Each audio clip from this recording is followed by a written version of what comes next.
If you check the NCCN guidelines, you'll see that for patients with relapsed mantle cell lymphoma, there are a large number of different options. In the past, patients would be treated with chemotherapy, and it may have had moderate effectiveness, and those often were patients that unfortunately passed away from their disease relatively quickly after the diagnosis of relapsed mantle cell lymphoma. Over the last several years, however, there's been a number of new therapies that have been developed and a number of FDA-approved treatment options for patients. I often will try to use a BTK inhibitor in patients with relapsed mantle cell lymphoma at the first time of relapse when possible. There are a number of reasons that this may or may not be feasible, but we do know that ibrutinib and other BTK inhibitors are highly effective in this setting. There are, however, a number of other options that are available, including bortezomib, and lenalidomide is also approved, especially in patients that have relapsed after bortezomib.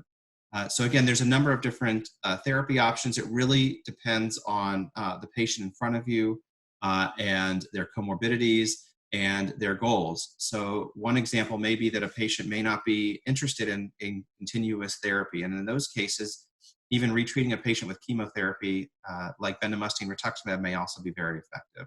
So I think it really does require an in-depth conversation with a patient, consideration of comorbidities, as well as an evaluation of available treatment options. The patient in our case received ibrutinib as their initial therapy at the time of relapse. And in most cases, this would be my recommendation to use ibrutinib or one of our other FDA-approved BTK inhibitors.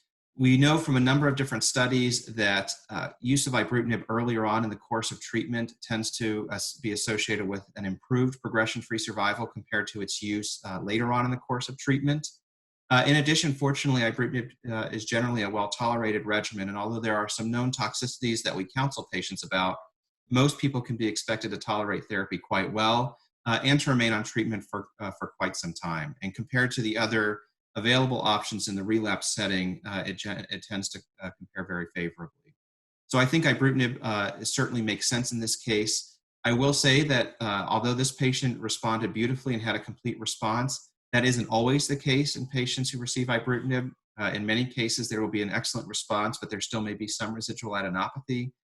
This is why we most frequently do recommend that patients remain on ibrutinib indefinitely, or at least until they progress or have intolerable toxicity. And that's because in most cases, patients are not going to achieve a complete remission. But certainly in this case, they did, and that's wonderful. And I certainly would recommend that the patient continue on treatment. And hopefully this is one of the patients that's going to have a prolonged response to ibrutinib.